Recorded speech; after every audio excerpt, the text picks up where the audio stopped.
Here's my detailed explanation of form number 1. On this form, what's critical is to list the assets and liabilities.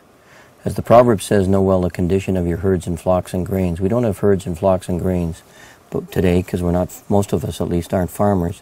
But we do need to know well, we need to understand what our different assets and liabilities are. So I'm going to put in some sample numbers. So for this couple, I'm going to assume that they have $1,000 in the bank. I'm also going to assume that they have investments, perhaps in a mutual fund or something, of $10,000. In terms of their principal residence, they estimate that the fair market value of their principal residence is $350,000. In terms of their pension plan, their RSPs, the husband has about $40,000 in his, and the wife has about $10,000 in hers.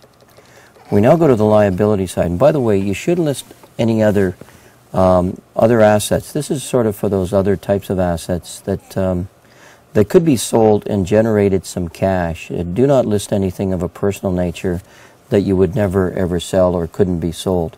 But often if people go and look at their basement, they could have stuff in their basement, things that are valuable to other people that they could sell through a garage sale or through the internet or whatever, and you would list those there. And if you do have something, let's suppose this couple does go into their basement and they figure out they have $5,000 worth, so we're going to put that in there.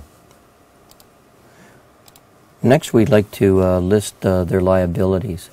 And the first line is their credit cards, and this couple are doing what most people are doing.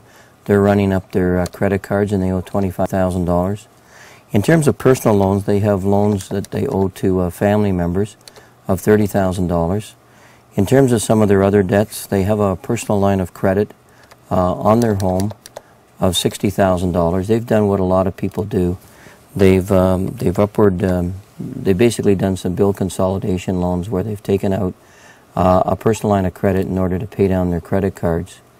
Because if they look at their finances over the last couple of years, they've been spending a little more than they've been making on a regular basis, which is so common. In terms of the mortgage on their principal residence, we're going to assume that that's $200,000.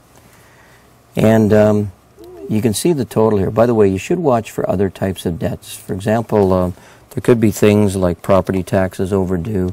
There could be things like dental bills or any other types. And we're going to assume that they have $10,000 of some of those other costs.